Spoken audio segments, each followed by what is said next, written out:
ओम शांति आज साकार महावाक्य 14/8/2025 मधुर संतान माने बाबा सहित सचोट हुई रुह निजर सच्चा सच्चा चाट रख क्या भी दुख दिए नहीं एकमात्र बाबांकर श्रेष्ठ मतरे चल प्रश्न जो माने संपूर्ण 84 जन्म नेउछंती सेमानंकर पुरुषार्थ किपरि होइथिबो उत्तर सेमानंकर विशेष पुरुषार्थ नररु नारायण हेबा पई हेबो ନିଜର କର୍ମେନ୍ଦ୍ରିୟ ଉପରେ ସେମାନଙ୍କର ପୂର୍ଣ୍ଣ ନିୟନ୍ତ୍ରଣ ରହିବ ସେମାନଙ୍କର ଦୃଷ୍ଟି ବିକାରଯୁକ୍ତ ହୋଇନଥିବ ଯଦି ଏବେ ପର୍ଯ୍ୟନ୍ତ ମଧ୍ୟ କାହାକୁ ଦେଖିଲେ ବିକାରୀ ଖିଆଲ ଆସୁଛି ବା ଦୃଷ୍ଟି ବିକାରୀ ହୋଇଯାଉଛି ତାହେଲେ ଭାବି ନିଅ ଯେ ପୁରା 84 ଜନ୍ମ ନେଉଥିବା ଆତ୍ମା ନୁହେଁ। ଗୀତ ଅଛି ଇସ୍ ପାପ କି ଦୁନିଆ ସେ ଓମ୍ ଶାନ୍ତି ମଧୁର ଆତ୍ମିକ ସନ୍ତାନ ମାନେ ଜାଣୁଛନ୍ତି ଯେ ଏହା ହେଉଛି ପାପର ଦୁନିଆ। ପୁଣ୍ୟର ଦୁନିଆକୁ ମଧ୍ୟ ମନୁଷ୍ୟ ଜାଣିଛନ୍ତି। ମୁକ୍ତି ଏବଂ ଜୀବନ ମୁକ୍ତି ପୁଣ୍ୟର ଦୁନିଆକୁ କୁହାଯାଇଛି। ସେଠାରେ ପାପ ହୋଇନଥାଏ, ପାପ ହୋଇଥାଏ ଦୁଃଖଧାମ ରାବଣ ରାଜ୍ୟରେ। ଦୁଃଖ ଦେଉଥିବା ରାବଣକୁ ମଧ୍ୟ ଦେଖୁଛ। ରାବଣ କୌଣସି ବସ୍ତୁ ନୁହେଁ, ତଥାପି ବି କୁଶ ପୁତଳିକା ଜଳାଇଥାନ୍ତି। ପିଲାମାନେ ଜାଣିଛନ୍ତି ଯେ ଆମେ ବର୍ତ୍ତମାନ ରାବଣ ରାଜ୍ୟରେ ଅଛୁ, କିନ୍ତୁ ସବୁଥିରୁ ଅଲଗା ହୋଇଯାଇଛୁ। ଆମେ ଏବେ ପୁରୁଷୋତ୍ତମ ସଙ୍ଗମ ଯୁଗରେ ଅଛୁ। ପିଲାମାନେ ଏଠାକୁ ଆସିଲା ବେଳେ ବୁଦ୍ଧିରେ ଏହା ଥାଏ ଯେ ଆମେ ସେ ପିତାଙ୍କ ପାଖକୁ ଯାଉଛୁ ଯିଏ ଆମକୁ ମନୁଷ୍ୟରୁ ଦେବତା କରୁଛନ୍ତି, ସୁଖଧାମର ମାଲିକ କରାଉଛନ୍ତି। ସୁଖଧାମର ମାଲିକ ବ୍ରହ୍ମା କରୁନାହାନ୍ତି, କେହି ବି ଦେହଧାରୀ କରୁନାହାନ୍ତି, ମାଲିକ କରାଉଛନ୍ତି ଶିବ ବାବା ଯାହାଙ୍କର ଦେହ ନାହିଁ। ଦେହ ତୁମର ବି ନଥିଲା, ପରନ୍ତୁ ତୁମେ ପୁଣି ଦେହ ନେଇ ଜନ୍ମ ମରଣରେ ଆସୁଛ। ତେଣୁ ତୁମେ ଜାଣିଛ ଯେ ଆମେ ଅବିନାଶୀ ବାବାଙ୍କ ପାଖକୁ ଯାଉଛୁ। ସେ ଆମକୁ ଶ୍ରେଷ୍ଠ ମତ ଦେଉଛନ୍ତି। ତୁମେ ଏଭଳି ପୁରୁଷାର୍ଥ କଲେ ସ୍ୱର୍ଗର ମାଲିକ ହୋଇପାରିବ। ସ୍ୱର୍ଗକୁ ତ ସମସ୍ତେ ମନେ ପକାଇଥାନ୍ତି, ଭାବନ୍ତି ଯେ ନୂଆ ଦୁନିଆ ନିଶ୍ଚିତ ରହିଛି, ତାହା ମଧ୍ୟ ନିଶ୍ଚିତ ରୂପେ କେହି ସ୍ଥାପନା କରୁଛନ୍ତି, ନର୍କ ବି କେହି ସ୍ଥାପନା କରୁଛନ୍ତି। ତୁମର ସୁଖଧାମର ଅଭିନୟ କେବେ ସମ୍ପୂର୍ଣ୍ଣ ହେଉଛି ତାହା ବି ତୁମେ ଜାଣୁଛ। ପୁଣି ରାବଣ ରାଜ୍ୟରେ ତୁମେ ଦୁଃଖୀ ହୋଇଯାଉଛ। ବର୍ତ୍ତମାନ ସମୟରେ ଏହା ହେଉଛି ଦୁଃଖଧାମ। ଯଦିଓ ବହୁତ କୋଟିପତି ଓ ପଦମପତି ଅଛନ୍ତି, ତେବେ ବି ପତି ଦୁନିଆ ତ କୁହାଯିବ ନା। ଏହା କାଙ୍ଗାଳ ଦୁନିଆ, ଦୁଃଖର ଦୁନିଆ। ଯଦିଓ କେତେ ବଡ଼ ବଡ଼ କୋଠା ଅଛି ଓ ସୁଖର ସବୁ ସାଧନ ରହିଛି, ତେବେ ବି କୁହାଯିବ ପତିତ ପୁରୁଣା ଦୁନିଆ। ବିଷୟ ବିକାର ରୂପୀ ବୈତରଣୀ ନଦୀରେ ଉବୁଟୁବୁ ହେଉଛନ୍ତି। ଏହା ବି ବୁଝୁନାହାନ୍ତି ଯେ ବିକାରଗ୍ରସ୍ତ ହେବା ପାପ। କହୁଛନ୍ତି ଯେ ଏହା ବିନା ସୃଷ୍ଟିରେ ବୃଦ୍ଧି କିପରି ହେବ। ଡାକିଥାନ୍ତି ମଧ୍ୟ, ହେ ଭଗବାନ, ହେ ପତିତ ପାବନ ଆସି ଏହି ପତିତ ଦୁନିଆକୁ ପବିତ୍ର କର। ଆତ୍ମା କହୁଛି ଶରୀର ଦ୍ୱାରା ଆତ୍ମା ହିଁ ପତିତ ହୋଇଛି, ତେଣୁ ତ ଡାକୁଛି। ସ୍ୱର୍ଗରେ ଜଣେ ବି ପତିତ ନଥାନ୍ତି। ତୁମେ ପିଲାମାନେ ଜାଣିଛ ଯେ ସଙ୍ଗମ ଯୁଗରେ ଯେ ଭଲ ପୁରୁଷାର୍ଥୀ ଅଟନ୍ତି, ସେ ଜାଣିଥାନ୍ତି ଯେ ମୁଁ 84 ଜନ୍ମ ନେଇଛି, ପୁଣି ଏହି ଲକ୍ଷ୍ମୀ ନାରାୟଣଙ୍କ ସାଥିରେ ହିଁ ସତ୍ୟ ଯୁଗରେ ରାଜତ୍ୱ କରିବି। ଜଣେ ଆତ୍ମା ତ 84 ଜନ୍ମ ନେଇନାହାନ୍ତି ନା। ରାଜାଙ୍କ ସାଥିରେ ପ୍ରଜା ବି ଦରକାର। ତୁମେ ବ୍ରାହ୍ମଣମାନଙ୍କ ମଧ୍ୟରେ କ୍ରମାନ୍ୱୟରେ ଅଛନ୍ତି। କେହି ରାଜାରାଣୀ ହେଉଛନ୍ତି, କେହି ପୁଣି ପ୍ରଜା ହେବେ। ବାବା କହୁଛନ୍ତି ଯେ ପିଲାମାନେ ଏବେଠାରୁ ହିଁ ତୁମକୁ ଦିବ୍ୟ ଗୁଣ ଧାରଣ କରିବାକୁ ହେବ। ଏହି ଆଖି ବିକାରୀ ହୋଇଯାଇଛି। କାହାକୁ ଦେଖିଲେ ଦୃଷ୍ଟି ଖରାପ ହେଉଥିଲେ ବୁଝିଯିବା ଦରକାର ଯେ ସେ ଆତ୍ମାର କେବେ ହେଲେ 84 ଜନ୍ମ ହୋଇନଥିବ। ସେ ନରରୁ ନାରାୟଣ ହୋଇପାରିବ ନାହିଁ। ଆଖି ଉପରେ ବିଜୟ ପ୍ରାପ୍ତ କରିନେଲେ କର୍ମାତୀତ ଅବସ୍ଥା ହେବ। ସବୁକିଛି ଆଖି ଉପରେ ନିର୍ଭର କରୁଛି। ଆଖି ହିଁ ଧୋକା ଦେଇଥାଏ।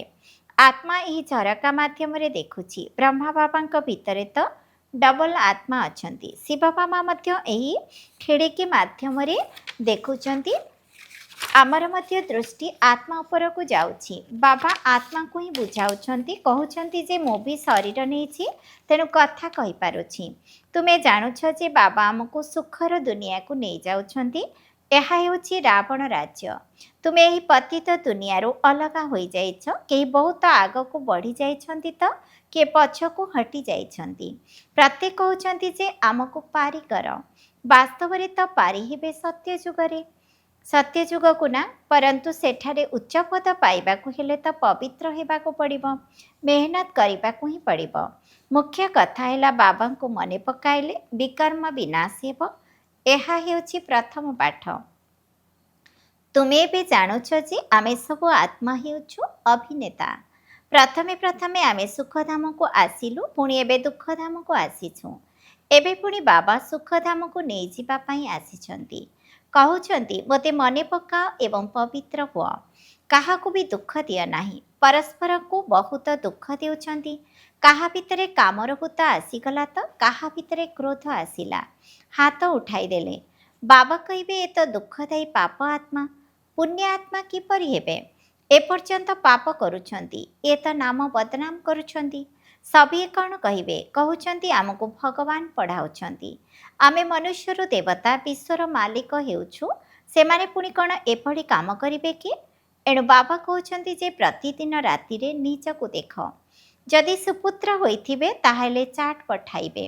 ଯଦିଓ କେହି ଚାଟ୍ ଲେଖୁଛନ୍ତି, ପରନ୍ତୁ ସାଥିରେ ଏକଥା ଲେଖୁନାହାନ୍ତି ଯେ ମୁଁ କାହାକୁ ଦୁଃଖ ଦେଇଛି କିମ୍ବା ଏହି ଭୁଲ କରିଛି। ବାବାଙ୍କୁ ମନେ ପକାଉଥିବା ଏବଂ ଓଲଟା କର୍ମ କରି ଚାଲିଥିବେ। ଏହା ବି ଠିକ୍ ନୁହେଁ। ଓଲଟା କର୍ମ ସେତେବେଳେ କରନ୍ତି ଯେତେବେଳେ ଦେହ ଅଭିମାନୀ ହୋଇଯାଆନ୍ତି।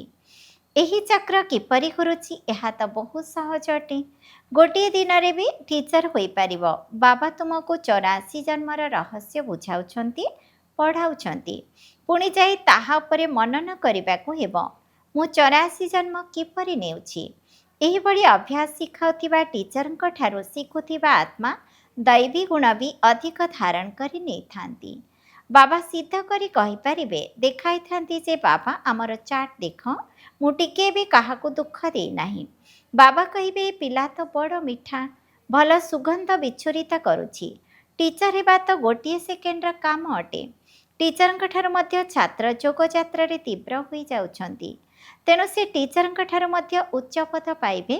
ବାବା ତ ପଚାରୁଛନ୍ତି କାହାକୁ ପଢ଼ାଉଛ?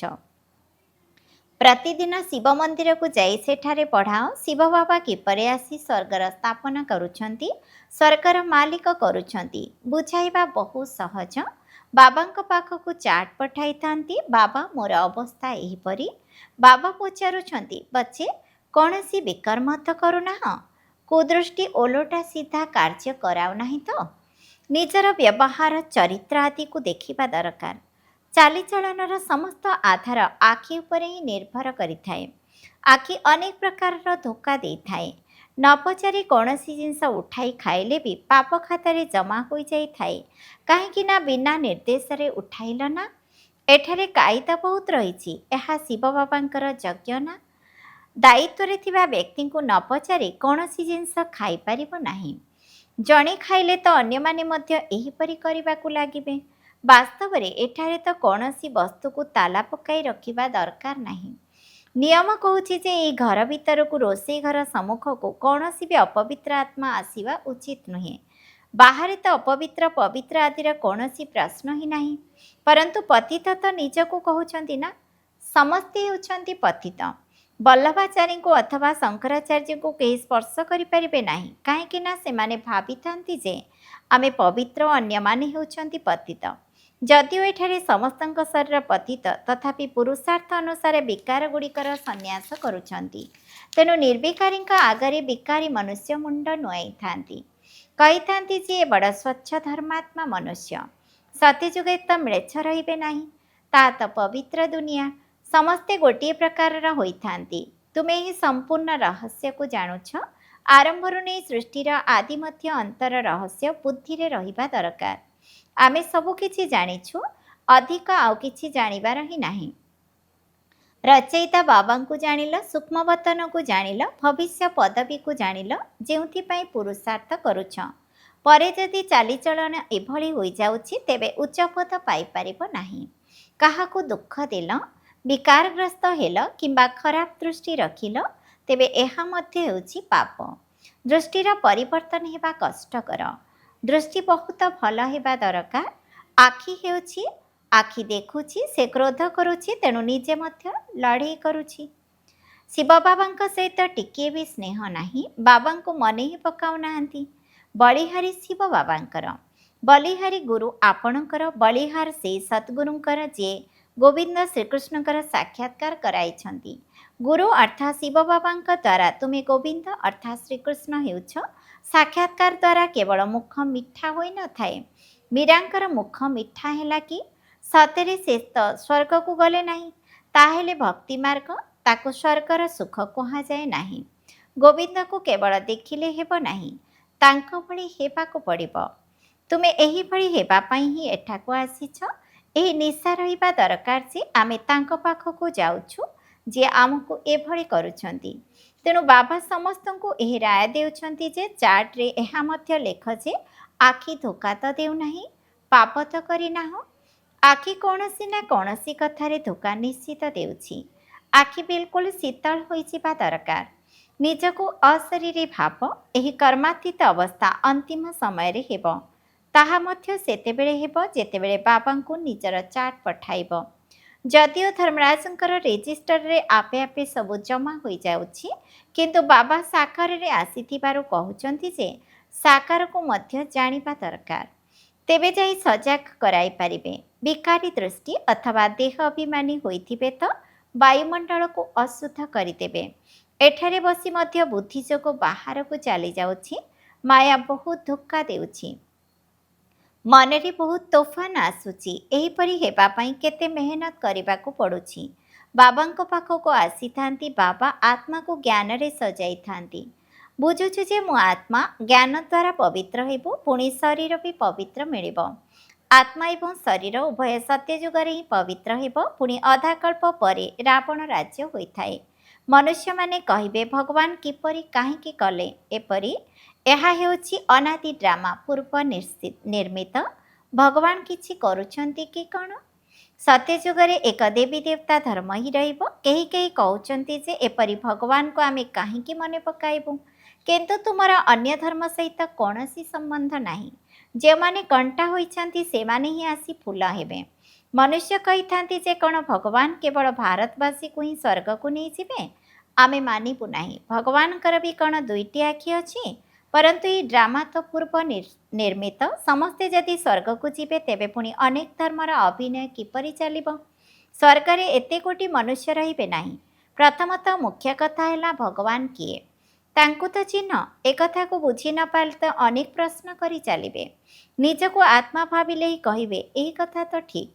ଆମକୁ ତ ପତିତରୁ ପବିତ୍ର ନିଶ୍ଚିତ ହେବାକୁ ପଡ଼ିବ। ସେହି ଜଣକୁ ହିଁ ମନେ ପକାଇବାକୁ ପଡ଼ିବ। ସବୁ ଧର୍ମରେ ଭଗବାନଙ୍କୁ ମନେ ପକାଇଥାନ୍ତି। ତୁମମାନଙ୍କୁ ଏବେ ହିଁ ଜ୍ଞାନ ମିଳୁଛି। ତୁମେ ଜାଣିଛ ଯେ ଏହି ସୃଷ୍ଟିଚକ୍ର କିପରି ଘୁରୁଛି। ତୁମେ ପ୍ରଦର୍ଶନୀରେ ମଧ୍ୟ କେତେ ବୁଝାଉଛ।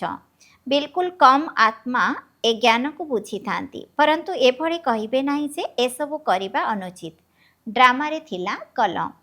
ପ୍ରଦର୍ଶନୀରୁ ମଧ୍ୟ ବାବାଙ୍କ ସନ୍ତାନ ଜନ୍ମ ନେଇଛନ୍ତି ମଧ୍ୟ। କେଉଁଠୁ ପୁଣି ବାହାରି ନଥାନ୍ତି। ଆଗକୁ ଗଲେ ଆସିବେ, ଉଚ୍ଚପଦ ପାଇବା ପାଇଁ ପୁରୁଷାର୍ଥ କରିବେ। କାହାର କମ୍ ପଦ ପାଇବାର ଥିଲେ ସେତେ ପୁରୁଷାର୍ଥ କରିବେ ନାହିଁ। ବାବା ପିଲାମାନଙ୍କୁ ତଥାପି ବୁଝାଉଛନ୍ତି ଯେ କୌଣସି ବିକର୍ମ କର ନାହିଁ। ଏହା ବି ନୋଟ୍ କର ଯେ ମୁଁ କାହାକୁ ଦୁଃଖ ତ ଦେଇନାହିଁ, କାହା ସହିତ ଲଢ଼େଇ ଝଗଡ଼ା ତ କରିନାହିଁ, ଓଲଟା ସିଧା ତ କରିନାହିଁ, କୌଣସି ଅକର୍ତ୍ତବ୍ୟ କାର୍ଯ୍ୟ ତ କରିନାହିଁ। ବାବା କହୁଛନ୍ତି ଯେ ବିକର୍ମ ଯାହା କରିଛ ତାହା ଲେଖ। ଏହା ତ ଜାଣୁଛ ଯେ ଦ୍ୱାପରରୁ ବିକର୍ମ କରି କରି ଏବେ ବହୁତ ବିକର୍ମୀ ହୋଇଯାଇଛ। ବାବାଙ୍କୁ ଲେଖି କରିଦେଲେ ବୋଝ ହାଲକା ହୋଇଯିବ। ଲେଖୁଛନ୍ତି ଯେ ଆମେ କାହାକୁ ଦୁଃଖ ଦେଉନାହୁଁ। ବାବା କହିବେ ଆଚ୍ଛା ଚାର୍ଟ ନେଇ ଆସ, ତେବେ ଦେଖିବି। ବାବା ସେମାନଙ୍କୁ ଡକାଇବେ ମଧ୍ୟ ଏବଂ କହିବେ ଏଭଳି ଭଲ ଭଲ ସନ୍ତାନମାନଙ୍କୁ ମୁଁ ଟିକେ ତ ଦେଖିବି।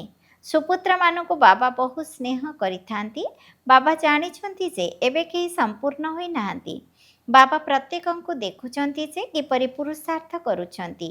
ପିଲାମାନେ ଚାର୍ଟ ଲେଖୁନାହାନ୍ତି, ତେବେ ନିଶ୍ଚିତ କିଛି ତ୍ରୁଟି ରହିଛି ଯାହା ବାବାଙ୍କୁ ଲୁଚାଉଛନ୍ତି। ସଚ୍ଚୋଟ ସନ୍ତାନ ତାଙ୍କୁ ହିଁ କୁହାଯିବ ଯିଏକି ଚାର୍ଟ ଲେଖିଥାନ୍ତି।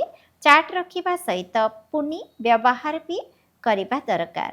ଆଚ୍ଛା, ମିଠା ମିଠା ଶିକିଲଧି ସନ୍ତାନମାନଙ୍କ ପ୍ରତି ମାତାପିତା ବାପଦାଦାଙ୍କର ମଧୁର ସ୍ନେହ ସମ୍ପନ୍ନ ଶୁଭେଚ୍ଛା ଏବଂ ସୁପ୍ରଭାତ।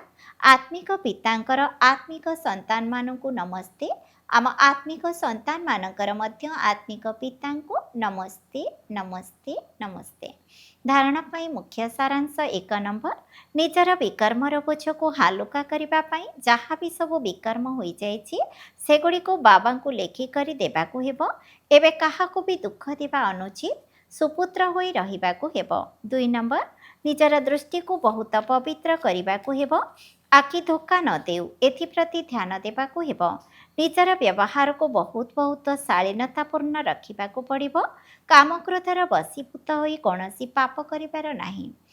ବରଦାନ, ଲକ୍ଷ୍ୟ ଏବଂ ଲକ୍ଷ୍ୟସ୍ଥଳକୁ ସର୍ବଦା ସ୍ମୃତିରେ ରଖି ତୀବ୍ର ପୁରୁଷାର୍ଥ କରୁଥିବା ସଦା ପବିତ୍ର ଏବଂ ସଦା ସୁଖୀ ହୁଅ। ବ୍ରାହ୍ମଣ ଜୀବନର ଲକ୍ଷ୍ୟ ହେଲା କୌଣସି ବିନାଶୀ ଆଧାର ବିନା ସର୍ବଦା ଆନ୍ତରିକ ଖୁସିରେ ରହିବା। ଯେତେବେଳେ ଏହି ଲକ୍ଷ୍ୟକୁ ପରିବର୍ତ୍ତନ କରି ବିନାଶୀ ପ୍ରାପ୍ତିଗୁଡ଼ିକର ଛୋଟ ଛୋଟ ଗଳି ରାସ୍ତାରେ ଯାଇ ବାଟବଣା ହୋଇଯାଉଛ, ସେତେବେଳେ ନିଜର ପ୍ରକୃତ ଲକ୍ଷ୍ୟସ୍ଥଳଠାରୁ ଦୂରେଇ ଯାଉଛ। ସେଥିପାଇଁ ଯାହା ବି ହୋଇଯାଉ, ବିନାଶୀ ପ୍ରାପ୍ତିଗୁଡ଼ିକ ତ୍ୟାଗ ପଛକେ କରିବାକୁ ପଡ଼ୁ, ତେବେ ତାକୁ ଛାଡ଼ିଦିଅ, କିନ୍ତୁ ଅବିନାଶୀ ଖୁସିକୁ କେବେ ବି ଛାଡ଼ ନାହିଁ। ହୋଲି ଅର୍ଥାତ୍ ପବିତ୍ର ଏବଂ ହାପି ଅର୍ଥାତ୍ ଖୁସିରେ ରହିବାର ବରଦାନକୁ ସ୍ମୃତିରେ ରଖି ତୀବ୍ର ପୁରୁଷାର୍ଥ ଦ୍ୱାରା ଅବିନାଶୀ ପ୍ରାପ୍ତି କରିଚାଲ। ସ୍ଲୋଗାନ, ଗୁଣମୂରତ ହୋଇ ସମସ୍ତଙ୍କୁ ଗୁଣର ଦାନ ଦେଇ ଚାଲ, ଏହା ହିଁ ସବୁ ବଡ଼ ସେବା। ଅବ୍ୟକ୍ତ ଇଶାରା, ଯଦି ସହଯୋଗୀ ହେବାକୁ ଚାହୁଁଛ, ତେବେ ପରମାତ୍ମା ସ୍ନେହର ଅନୁଭବୀ ହୁଅ। ମାଷ୍ଟର ନଲେଜଫୁଲ୍, ମାଷ୍ଟର ସର୍ବଶକ୍ତିମାନ ସ୍ଥିତିରେ ସ୍ଥିତ ରହି ଭିନ୍ନ ଭିନ୍ନ ପ୍ରକାରର ଲମ୍ବା ଧାଡ଼ିରୁ ବାହାରି ବାବାଙ୍କ ସହିତ ସର୍ବଦା ମିଳନ କରିବାର ଲଗନରେ ନିଜର ସମୟକୁ ଲଗାଅ ଏବଂ ଲଭ୍ଲିନ୍ ସ୍ଥିତିରେ ରୁହ, ତେବେ ଅନ୍ୟ ସବୁ କଥା ସହଜରେ ସମାପ୍ତ ହୋଇଯିବ। ତାପରେ ତୁମ ସମ୍ମୁଖରେ ତୁମର ପ୍ରଜା ଏବଂ ଭକ୍ତମାନଙ୍କର ଲମ୍ବା ଧାଡ଼ି ଲାଗିବ। ଓମ୍ ଶାନ୍ତି।